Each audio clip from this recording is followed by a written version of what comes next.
Yash, the best way to prove this or to really get the experience of it is if you, for example, you went somewhere where there was no internet for a while and you stayed there for minimum 2 weeks, but better a month. If you like went out into the Amazon or deep into the Himalayan mountains or any just rural place where there just wasn't any internet and cell phone towers and all that stuff, and then you just stay there for a while, and then you come out, and then you go back into society. You would see it's like you would feel the electromagnetic artificialness of technology after you've been out in nature. The contrast would be there. You would see like, whoa, I gotta adapt to this again.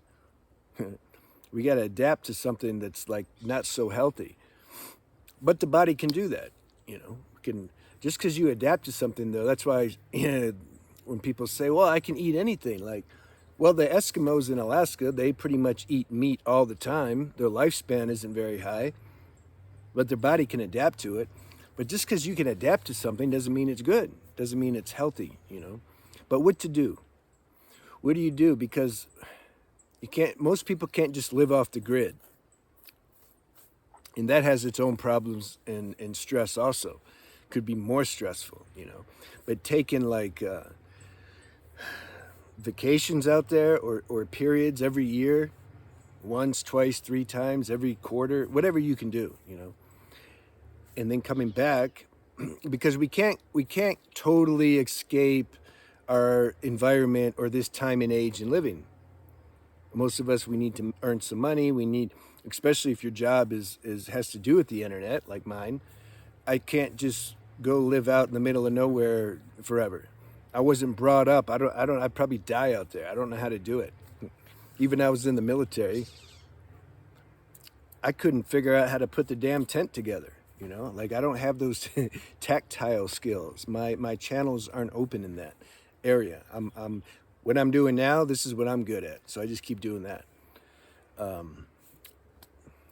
We can't totally get away from our society, but we might be intuitively guided to try to remember the game is balance. This is what we're trying to do.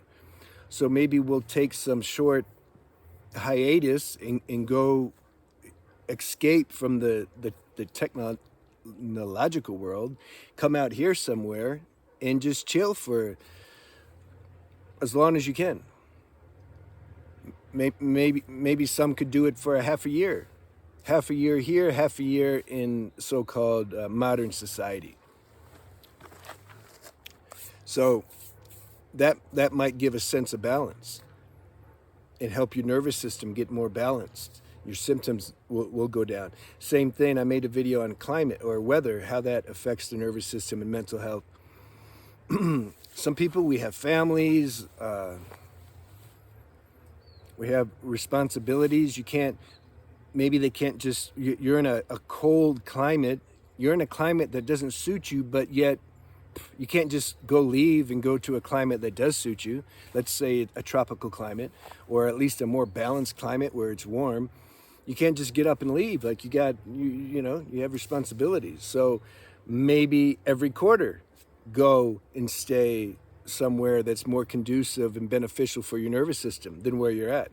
So you apply that to everything, to weather, environments, get away from technology, get away from people that are causing you stress, like at your job or your family or friends, whatever.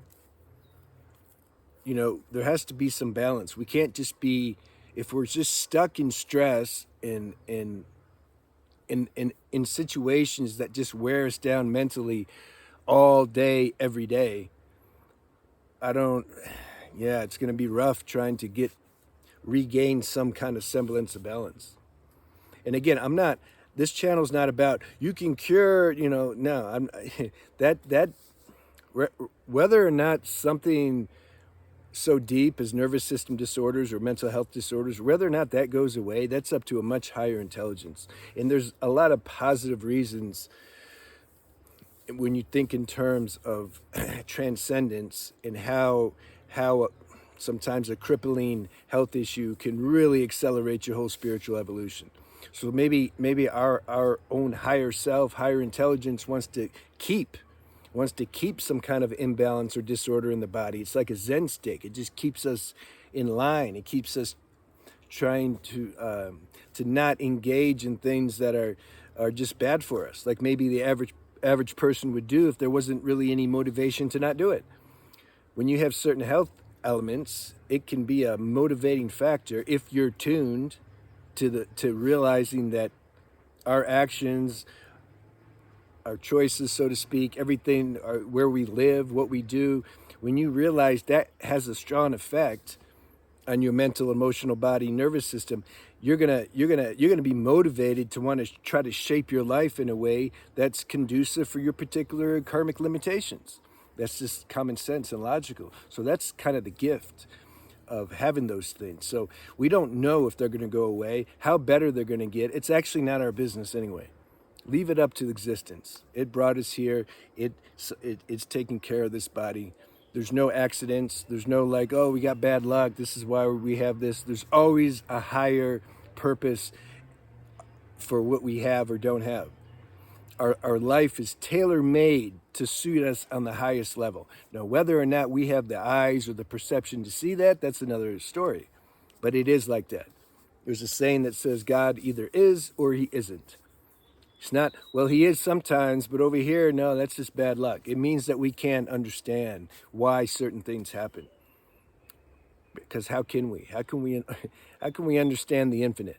There's so many interconnections and reasons and factors that we can't even see. Our little small mind with our little dogma and beliefs and limitations, we think we're going to try to apply that to understand the universe. It's not going to happen. So there should be some inner trust. It's like, you know what? This is okay.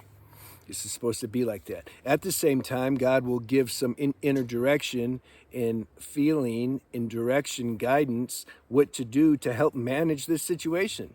It doesn't just throw you into a fire without, or ocean without any kind of life preserver or any kind of help.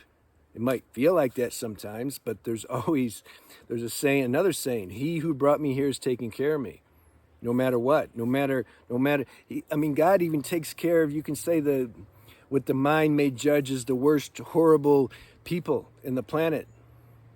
People who killed people, and then you see them in court, and the victims' families are like, I want to see them, die. I want to watch them die and suffer. Even God's taking care of those perpetrators. What more is he going to do for somebody who's like trying to be aligned with truth?